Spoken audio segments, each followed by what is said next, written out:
Yeah, I'd lived on the same street for years now, and I would drive the same way to work, and I had never noticed how many churches were on that street. And as I'm driving, my attention would be drawn. I would see the church, and I would see the cross. And it's like this light would shine on the cross. And, it's like, how could I have not noticed all these churches? Or if I went into a store and if there was a Bible in the store or anything that was related to Christianity, my attention would be taken. I would notice it. It would be like a light shining on it, and a voice would say, "Look." And I couldn't get away from it. It was constant. And now, you have to remember, I'm in my Muslim mindset, and to me, this is very scary because I have no desire to be anything but a Muslim, and why is my attention being taken to these Christian symbols? I didn't want it. So I started to go through a struggle within my mind, and I started to have dreams and visions after that, and every dream, every vision, every interior voice, everything was Christian related. It would be Jesus, it would be Mary. And it had nothing to do with Islam. And it really scared me. And then I got angry. I got angry with God because I thought, Allah, I have been praying for all this time, prostrate hours, praying to you, asking to reveal yourself to me, draw me closer to you. And now you send me Jesus and Mary. Why didn't you send me Muhammad? Because that would make sense to me, that you are answering my prayer. But I knew it was God who was doing that. Like, I didn't question that. I could feel God's presence. But it didn't make sense to me. That why and I was afraid because I believed Christians were going to go to hell because they believed in a Son of God. And God, Allah was the only one. He had no children. He was not begotten. And now I'm seeing this Jesus. And it started to really scare me. And the Jesus that would come to me, and I would feel his presence, and he would show up in a dream, was not a man. There was power that came from him, and there was authority that came from him. He was not like Prophet Isa, that's, as a Muslim I believe, who had died, and now I'm seeing him in a dream. It was not that. He was alive. I could feel he was alive. And there was an authority that he came with.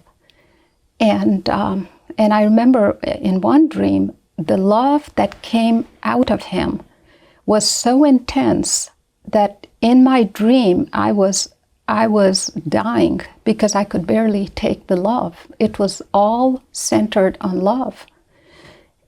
And I couldn't deny that he was more than a person. And that was my struggle as a Muslim. Now, I refuse to research Christianity on the internet because I don't want to feed into what's happening. I was trying to reject it. I didn't want to research it. I didn't want to read the Bible because I was scared if I got into it, where it would take me. So I was rejecting everything I could. I'm like, okay, this was going to be between me and God. There was going to be nobody's research, nothing. So I didn't do anything. And this continued with me for 1.5 years.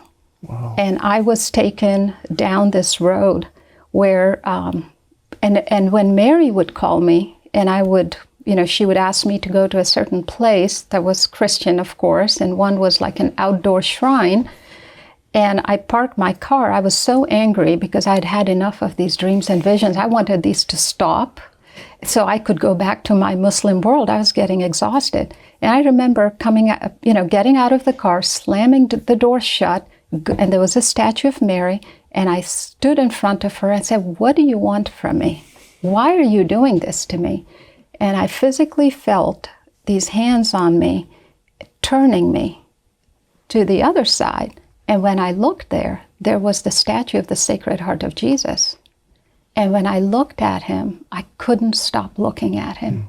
I thought I was going to melt. All I could feel was love. So when I asked her, "What do you want?" she turned me to her son. And I started to go to that outdoor shrine every day. And I wouldn't go to her anymore. I was going to the statue of Jesus. I'd spent hours there. And all I would, I was trying to reject him, but I couldn't leave him either. There was this draw to him. And this continued, long story again, and finally... I'm curious, it isn't just Jesus, it's Jesus with the Sacred Heart. Yes. And I'm wondering how you... Well, I didn't know what that meant. Today I can tell you it was a Sacred Heart. But at the time... But at that time it was just Jesus pointing to his heart. Okay. And in my, like I said, I've had dreams where the love is so intense I could just die. So he's pointing to his heart, and all I could feel was love. And so there was a lady who I knew at work, and she was the only one I started to share what was happening, these dreams and visions. And she just looked at me and said, "Oh my gosh, you are so blessed. You need to come to my church." So now she's Christian, this lady at work. No, okay. I mean, I didn't know denominations. I could care less. I just knew she was Christian. I was telling her what was happening to me. And she said, "You have to come to my church. You are so blessed." And I said, "I don't want to go to a church. Why would I go to a church? I'm trying to get away from this." And so, but it continued so much, and it came where it was December. It was Christmas time. And I had gotten to a point where I wanted an answer from Jesus, and I wanted to be done. And I said, okay, I will go to a church. I didn't tell my friend because I didn't want pressure. I thought I'll go to a church on my own for Christmas, and I am going to ask Jesus, because the church is his home, what he wants from me, and I want to be done with this. And so I went to a Christmas midnight service to a church down the road from my house. To me, a church was a church. I didn't know denomination. And it was a Christian church, and I went in, and there was a service, and pastor did the reading. They passed a tray around with, little cups, and I participated in everything. And I was waiting because Jesus was going to tell me what he wants from me. That was my deal for coming in the church. And it ended, and we processed out with candles, singing. And it was a beautiful service. I could feel the love. It was wonderful. People were welcoming. And I had taken this big step for Jesus. And I came out, and I was so disappointed because he wasn't there. I felt this emptiness in my heart because I knew what his presence would feel like. I just knew. And I walked out thinking, Jesus, you're not even in your own church. Like, that's how it felt. You weren't there. And I came looking for you, for an answer. So now where am I going to go? I don't know what to do because I want to end this. I want a closure to this. So I told my friend, I said, I went to a church and wasn't there. And she asked me where, and I told her, and she said, just please come to my church.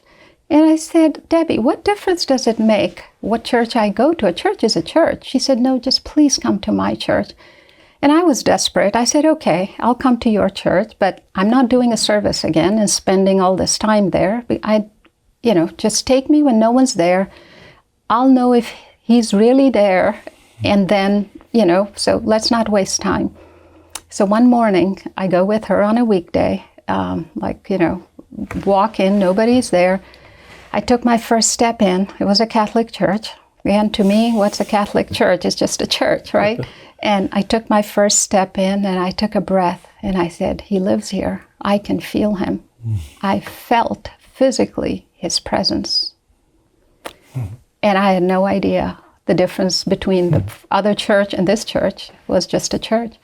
And I just sat down. I'm like, okay, I finally found your home. Now you're going to tell me what you want from me. Why are you doing this to me? And from that day, I started going to that Catholic church every day when no one was there. And I would sit in the back pew alone, and I would argue with the crucifix. And I would tell him every day I was there, you're not the Son of God, because there is no Son of God. What do you want from me? Why are you doing this to me? Oh, I would be angry. I would say it all. And when I was done with my angry rant, and then I would tell him about my day. And I would tell him about, what I was going through with the kids. My daughter's a teenager now, my struggles with everything. And I would leave, and I'd show up the next day and do the same thing and tell him he's not the Son of God. And I did this for months. The day I least cared for was Sunday, because Sunday I couldn't go because they had people in the church. So I couldn't wait for Monday so I could go and be alone with him and do my, angry thing and then spend time with him. And I'd walk out at peace and I'd show up the next day telling him he can't be the Son of God. And so this went on for months, and finally one day God had had enough, I think, of me. And I walked in, sat down, did the same thing, last pew, and that day I heard the audible voice of God echo in that church. I heard it with my ears, and he said to me, "Who are you to tell me who I can be and cannot be? If you really want to know the truth, go and come back like a child, and I will tell you the truth." Sounds like he was talking to Job. You know what I mean? Who Yes. are you? Yes. And it's true. Who was I to say, God, you can't have a son because what? If he's God, who was I to say that? Because that's what I'd grown up knowing, but I couldn't tell God that. And he gave me a choice. If you want the truth, it was an invitation. There was no compulsion. There was no force. It was freedom. If you want the truth, then you can come back like a child, which is willing to listen instead of telling him. And he gave me a promise. I will tell you the truth. And so I went back. Of course, I had to. And I sat down and I emptied my mind. I had to know the truth. He had taken me on this journey.